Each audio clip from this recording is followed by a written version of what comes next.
guys, welcome to the show. Let's talk about it. My name is AJ. As you all know, I've been filling you guys in about this young man that I was bringing to the show. And he's starting this movement, which I'm going to let him get into that later. But no, this is a very important movement that benefits almost everybody, okay? Okay, so you guys know Trump became president and the whole issue that happened on Capitol Hill, which was traumatizing for a lot of people in America. So I guess if I had to ask a question, why Ecru? Okay, well, let me kind of explain that to you. Ecru. Ecru is a color on the color wheel, and it's very similar to the color of the tone of my skin. Mm-hmm.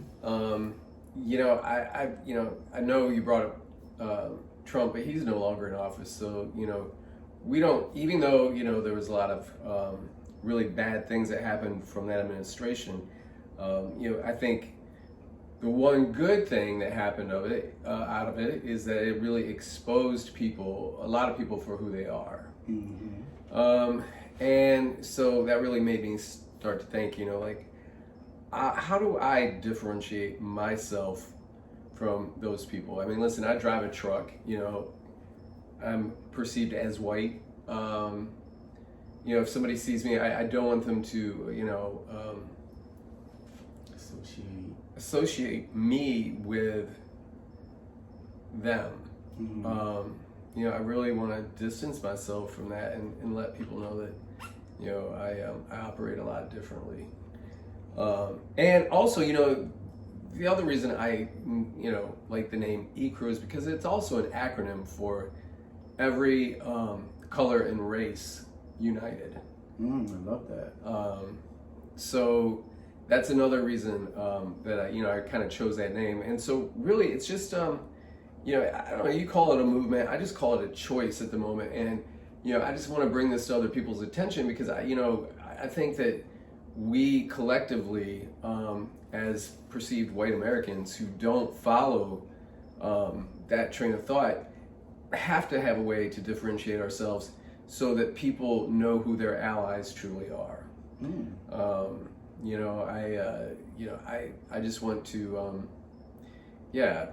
make sure that people understand that there are many, many, many of us out there who are perceived as white that are just as angry and upset, and embarrassed for all the things that have happened, and so I would like to just be able to title myself where people would be able to differentiate me.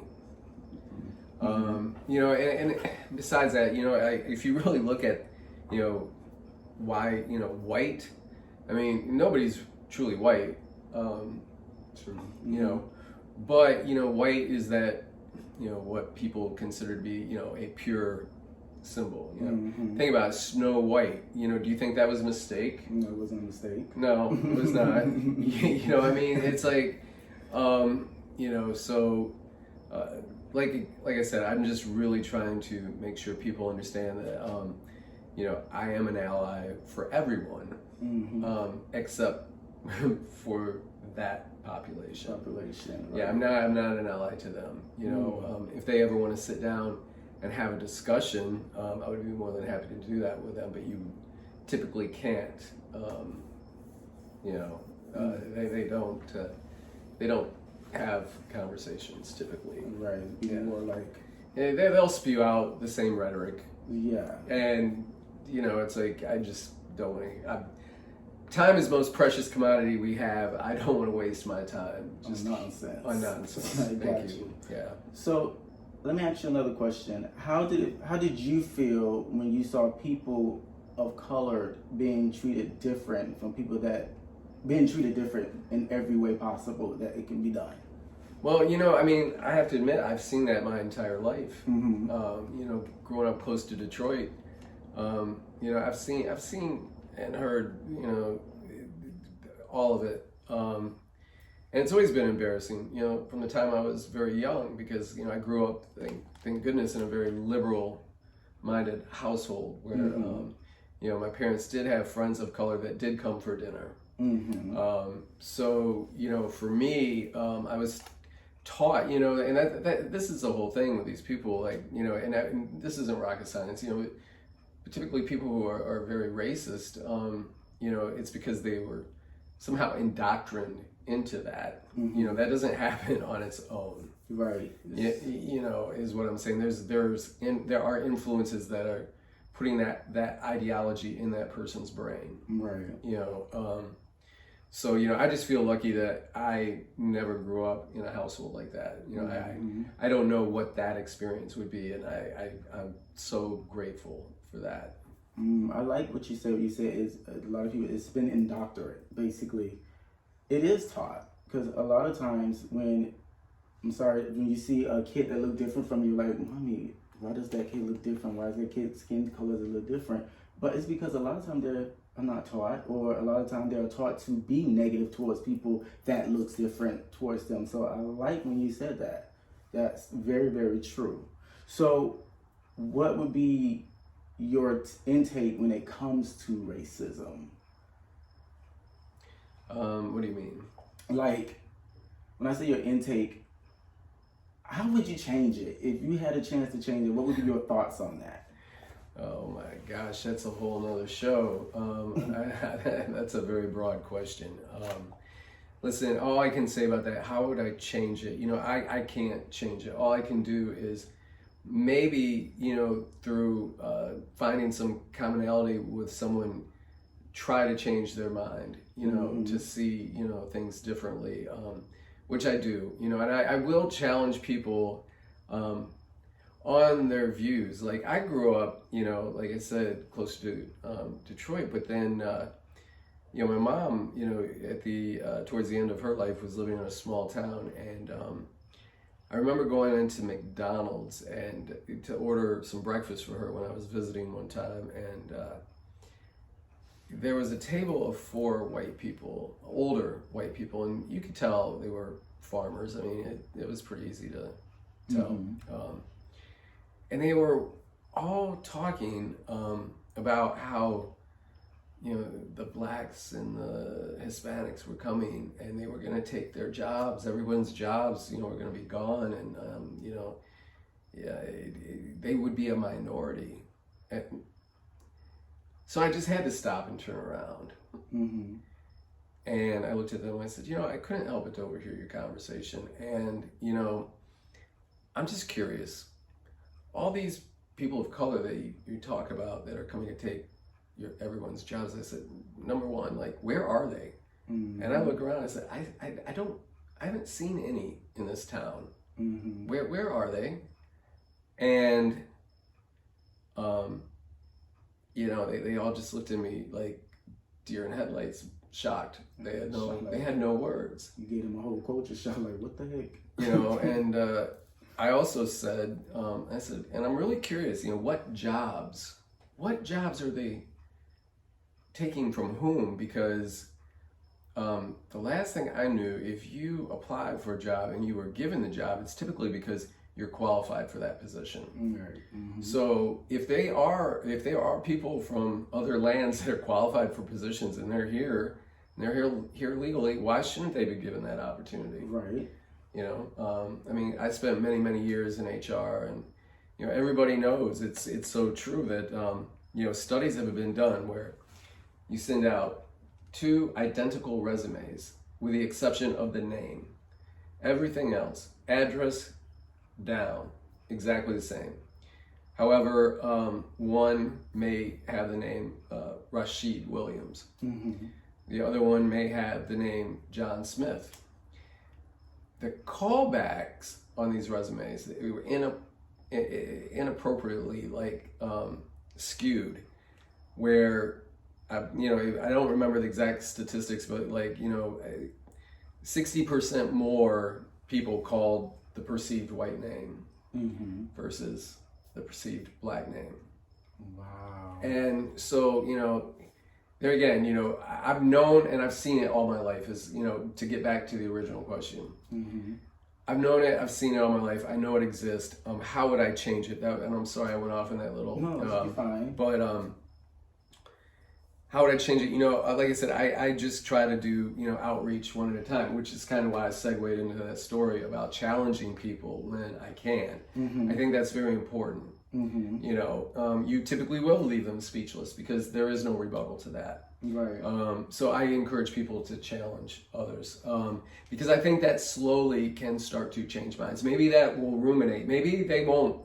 Maybe they'll block it out, but maybe they will let it, kind of soak in their head a little bit and think things a little differently. And if you can achieve to get someone to just even be a slight bit more open-minded, I think you've done a lot of good. Yeah. How do we change it as a country? We have to somehow figure out to rid this nation of systemic racism and economic inequalities and it's just that is something that hopefully now with the new administration that we'll see a lot of achievement towards.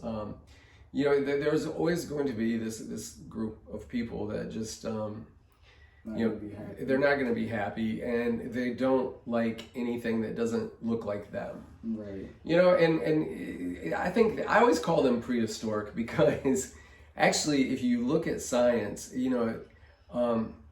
it dates back to prehistoric times where humans knew that if they ventured too far away from things that were like them, that they may not return. Because they'd get eaten by a dinosaur or something. No, like this is like thought to really be like, and it makes sense, that why people feel comfortable, more comfortable, around people like them. But I've never really felt that way. So I don't understand that. Right. And I think that maybe it's because of my upbringing where, I had exposure to many different cultures. And so, I think we just have to maybe as a country start to expose people to, other cultures and see that, wow, there's actually some cool stuff here, Like I live in South Florida now and it's amazing because, regardless of what type of food I want, I can go get it, the cultural diversity here is, it's amazing for me. It's like one of the reasons I actually really love Broward County. I feel that, it's just a bit of everything. And so, I don't know, maybe we need to we just need to reach out to those people somehow from middle America, that they've never really experienced any culture change, differences. Right. You've heard stories, and I know it's true too. There's kids that grow up in certain areas in this country, and they may not see a person of color until they are old enough to go travel on their own somewhere and decide to leave the little box they live in. Right. So that's what I'm saying. We need to have that exposure, and hopefully with, like I said, the Biden administration, and he puts the right people in place, the power shift can begin. Absolutely. But keep in mind, and this is when I always get irritated with people because they always think. I remember when President Obama was first elected. People were very hard on him in his first 6 months. Like, why hasn't he done this? Why hasn't he done this? Why hasn't he done this? Well, people, you all have to understand. You don't turn a ship on a dime. It takes a little time and a little space to turn that ship around. This is not a boat. This is a ship that's been wrecked. And it's been wrecked. The rudders aren't running. Yeah. And now we got to figure out a way to turn the ship around. Exactly. So, people, please be patient. This is not a process that's going to happen overnight, but I think we all have to start somewhere. And again, I'm choosing to start by, considering myself other when I'm asked rather than white. Because I want to differentiate myself from that segment of this population so that, again, people of all colors races will know that I'm an ally to them. Awesome. That's what I'm talking about. Ally. Okay. Do you think by Biden getting into the House, things can be more different for as a nation? Do you think people will come more together now? Absolutely. I mean, there was 17 freshman Congress people, I believe they were senators, that are Republican, that jointly sent him a letter saying, hey, listen, we are willing to work with you. We are willing to reach across that aisle and work with you. I think people are relieved, that this tyrant, that if you dare win against him, he was going to try to ruin you. Yeah. And look at, at people, so funny, it's not funny, but, I'm sorry, I got to talk about this Lil Wayne pardon. It's like, okay, so Lil Wayne stumped for you, and, that was the trade-off. Lil Wayne, you should be ashamed of yourself. Right. You know what, I'm going to say that. You should damn well be ashamed of yourself. You sold your soul to the devil. Right. I agree. I felt like he gave up his identity just to help somebody. And it wasn't really a help. It was just a get out of jail free card, basically. Which, if you do the time, you should pay the crime. If you do the crime, you should pay the time. Well, listen, I'm not. You know what? I'm not the judge, jury, or executioner. I'm not. I'm not trying to do that. But what I'm saying is, obviously he received a pardon for a reason, and he got that pardon because we all know Trump didn't just do things for nice things for people. That's not who he was. Right. If he didn't get something out of it, and he thought this would appeal to the black people to get their vote, and so that's exactly what happened. And if you can't see that, well, it's too bad, because I really believe in my heart that is the truth of the matter. Yep. It's not rocket science to figure that one out. It sure isn't. So, what message of hope, message of encouragement would you give to people, to others, let me say that feel the same way you do? Just hang in there. Know that it's a new day, and that era is over, and we just have to keep looking to the future. And again, be vigilant. Challenge people. Respectfully, but challenge them. Ask why. Sometimes it's interesting that you can just stop someone dead in their tracks by just asking how or why. Just one word question. Wow. Yeah. And you will stop somebody dead in their tracks, because and then they may start to spew rhetoric, but that again is when you just kind of have to shut it down, because that like they're just probably brainwashed, but sometimes you do stop people in their tracks, and you can see the wheels turning in their head. And so there again, I think if you're provoking thought on a subject, then you're at least doing a good job. So again, be vigilant with that. Be vigilant. I like that. Be very, very vigilant. Okay, so if one wanted to get involved in this movement or choice, how can they get involved? Do as I do. I don't have a website. I don't have, like a platform. Really, I'm just trying to reach out to people and maybe through the power of social media, get the word out, because listen, I'm not here trying to collect anybody's money. I'm not trying to start a nonprofit for what. No, I'm wanting people to understand that, we have an ability to differentiate ourselves. And, if they would like to jump on board with that, it would, I think it could benefit there again, because it would denote who is an ally. And let's face it, allyships are beneficial for everyone. If it's a true allyship where, it's like, we're just here to help each other out and not expect anything in return, but that doesn't happen a lot in this country either. It doesn't. It's interesting. I was following this thread on social media. It was like this conversation, this banter between two people. One obviously a Republican, the other obviously a Democrat.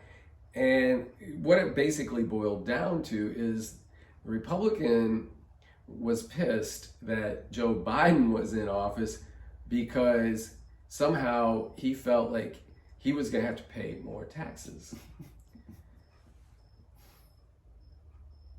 You know what? That whole issue just really gets me fired up too. And I'm going to lecture the whole American population right now on that. Y'all need to act right. You know what? We have like one of the lowest tax rates in the world. But yet we have the best, well, used to have the best infrastructure. It needs some work. It needs a lot of work. But you know, we have, you know, think about the abilities we have here that they don't have in other countries. I mean, for the most part, we have very reliable water and electricity, you know, with the exception of Flint. Still surprised nobody's in prison for that yet. But no, I mean, think about what we get here. And, you know, yeah, like just get over it. Like, so you have to pay taxes. That was never going to change. Right. And don't be so goddamn greedy. Right. You know, if it helps someone that needs it, how are you going to be mad about that? Absolutely. And you like driving on these roads, and you like having the military to protect this country, and you like a lot of services that are provided to you, but you don't want to pay for it. Oh, geez, what is that? Is that socialism? Or is that communism? Is that the same thing they bark about? Isn't that what that is? Yes, indeed.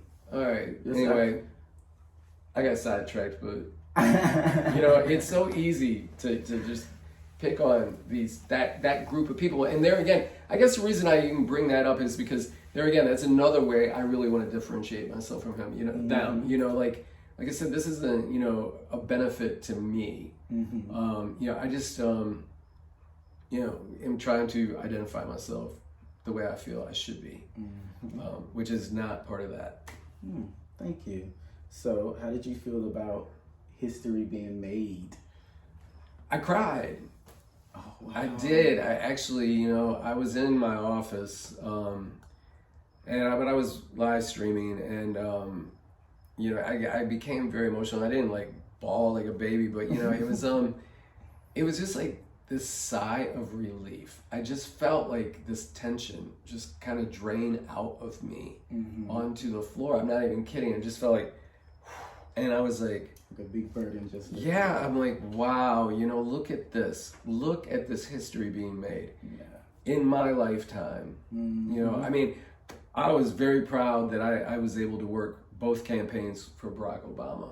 I mean, I was out in the streets working, and you know, that was such a grassroots effort for his first election, especially. I was so proud to be part of that, and because that history and now this history, and it's like, so while we did take some steps back with the past administration, just again keep in mind the benefit is that now we know really who we're dealing with. Right.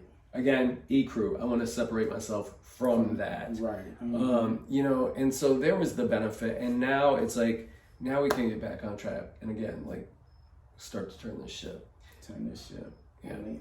Thank you. James, I must say, you have gave me a lot of great answers to a lot of my questions I didn't even have to ask because you already answered them. So I must say thank you very much for that. Oh, you're welcome. And thank you also for coming on to the show. Let's talk about it. Well, I appreciate you having me, and I hope, you know, that you know, I hope there are others out there that you know, feel as strongly about this as I do, and if you do, you know, there's a real easy way to try to do that. You know, you go to your doctor's office, you go anywhere, and they're asking you, you know, in a questionnaire, and you've got to, you know, pick that racial identifier, choose other. Write in Ecru. Right in Ecru. You know, it's going to, you know, make people stop and think. And there again, that's part of the process, I think, of changing the country too. You got to make people stop and think. Thank you so much, James. I really appreciate that. So there you have it, guys. A man on a mission to not only support Black and brown people, but support everybody, the nation, and start a movement or a choice to say, hey, Not me. right, you know, to say, hey, let's come together, let's do this thing right, and let's make the world a better place. Yeah. So before I leave you, I'm going to read from this.